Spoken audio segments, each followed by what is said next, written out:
It's the most riveting part of any home renovation project. Everybody's been asking about it. It's possibly even the most interesting topic on all of YouTube. I'm sorry, what are you talking about? It's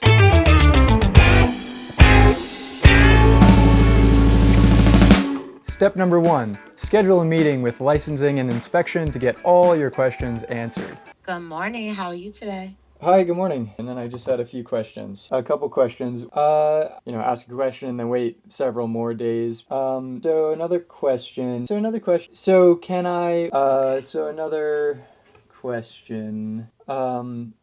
I have a question. I just don't quite understand. I'll ask this question. Would I be able to ask a question? That's all the questions. But yeah, this was helpful. Thank you. Step number 2, get all your paperwork together. We got architectural, we got structural, we got a bunch of miscellaneous paperwork. Nice. The city's actually gotten very hip lately and you can submit all your paperwork through the internet.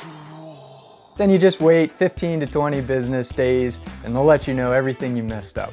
But wait, special offer. Pay $2,000 and cut that down to just 5 days. Might seem crazy to pay money for that, but in this case, I'm expecting several rounds of review. So if I can save myself 2 months in the timeline, that would be, $2,600 of mortgage payments alone. So maybe I'll save money with that in the long run. I don't know. So that's it. That's, I guess, how you submit for a building permit. It's a big milestone for the project and I can't wait to see what the city has to say about it, hoping they get me feedback next week. I've been excited to take up the floor of the vestibule here. There's not a great chance, but maybe a very slim chance that there's like original tile or something. A lot of these old Philly vestibules had awesome tile work on the walls and the floor, which of course is gone from the walls, but let's just see what's under the tile we have here.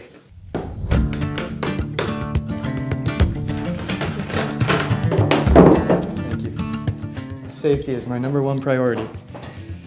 So it definitely looks like there's nothing, just the mortar bed, but there is another layer below this mortar. Might just be vinyl or something. I think it's, or maybe it's like an underlayment for the tile.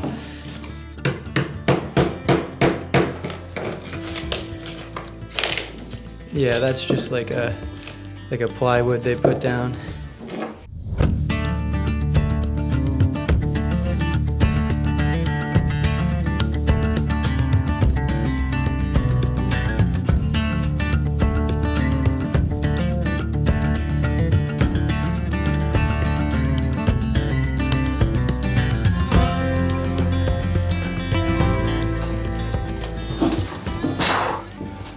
Oh, that was like 45 minutes and I need a water break.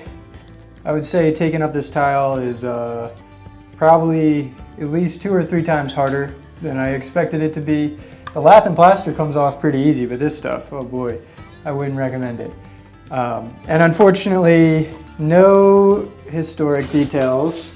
We had some like checkerboard vinyl under the tile and a little surprise. Yeah, my floorboards are a little rotted out in the front here, so that's too bad. So we'll see.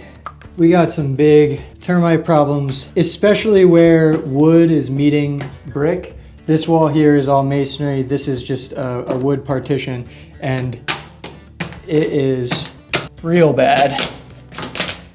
Oh man. Oh my goodness. Jeez Louise. On this other side too, I was hoping this wall might be safe to keep, but looks like we got some issues here too. Oh my goodness. It's like a house built of cardboard. It's basically just the paint holding this stuff together.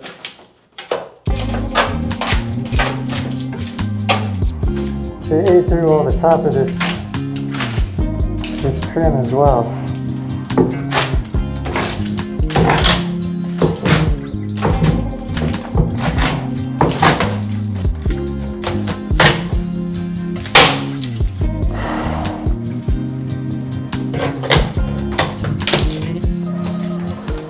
This floor is in sorry shape.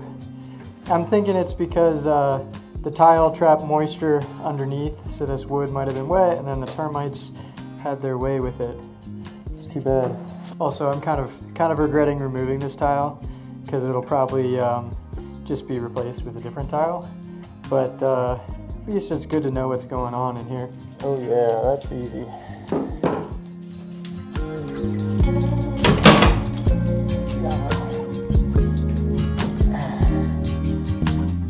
These tiles also have just been trapping moisture, so this plaster just comes right off, but the brick looks like it's in good shape below that.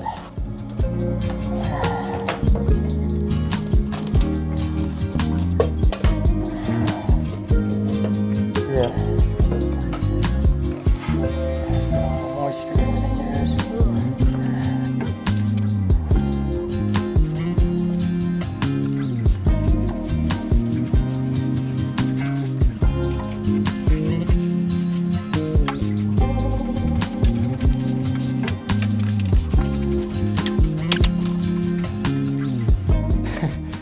After a couple hours of work, the tile's gone.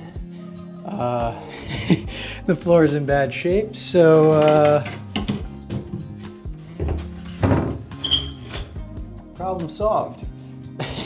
Feels good to just get old stuff out of the house. Also just know what's going on here. So I think the good news, despite the damage here, is that the rest of the floor is in good shape. It would have really sucked if when we took the carpet up, the termite damage was throughout this whole old wood floor.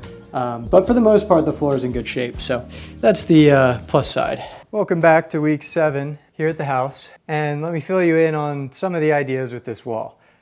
So for one, great news is the permits are submitted. And the plans that I'm showing, because it's already what the engineer had drawn up, is reinforcing this existing wall. I've been thinking so much about it, and I came up with maybe another solution that is, kind of between the two options of rather than reinforcing these with 2x4s, maybe I just reinforce them with 2x6s, which can go all the way down and bear on the foundation.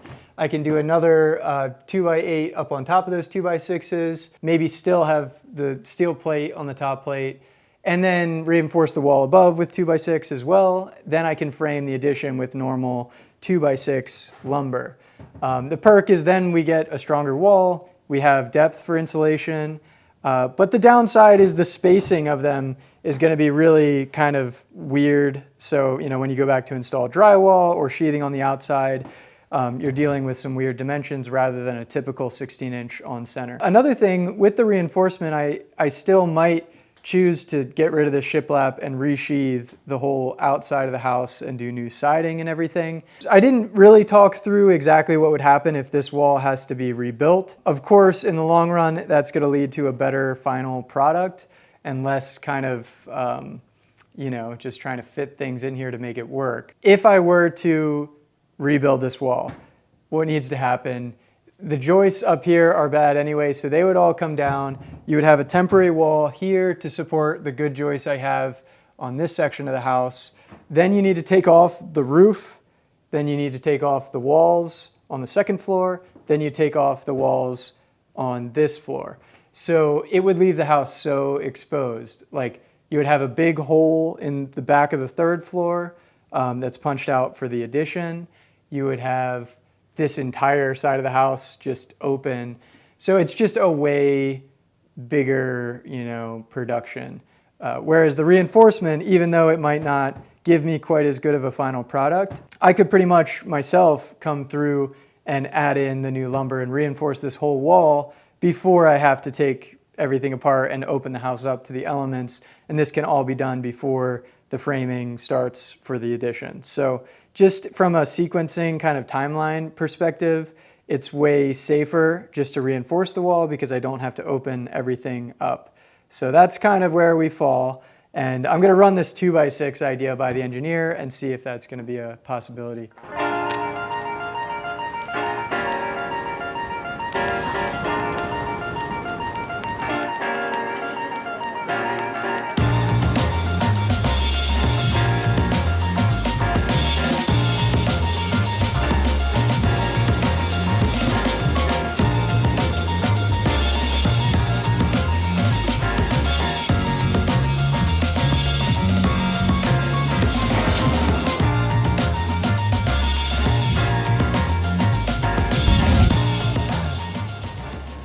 A couple weeks ago, I came out to Detroit to set up an exhibition, and now I'm back. I'm excited to have an event tonight at the exhibition. It's in partnership with the Detroit Area Art Deco Society, so there's gonna be a talk, book signing. It'll be fun. Renovating this house isn't the only thing going on in my life right now, and I love to share some of my other projects in these videos too. For some context, for the past several years, I've been working on an independent project documenting the coolest Art Deco skyscrapers across the country, and I self-published this large format art and history book as kind of a capstone to that project. I'm excited to share that the first 2,000 copies of the book that were printed are now sold out. The second printing is underway, and you can pre-order it now at a discount if you're interested in the project. Now back to this Detroit event. So it started with a reception, and then there was a talk followed by a gallery book signing. We had a great turnout at the event, and we sold out of our last 40 copies that we had on hand. And just a side note, Detroit's a really cool city. It gets a bad rep, but if you ever have a chance to visit, I'd recommend it. So through this home renovation project, I'm not working a normal 9-to-5 job. So if you want to help support this project, picking up a copy of the book is a great way to do that. And while you're at it, you might as well subscribe to the channel so you can catch next week's episode as well. I'll see you then.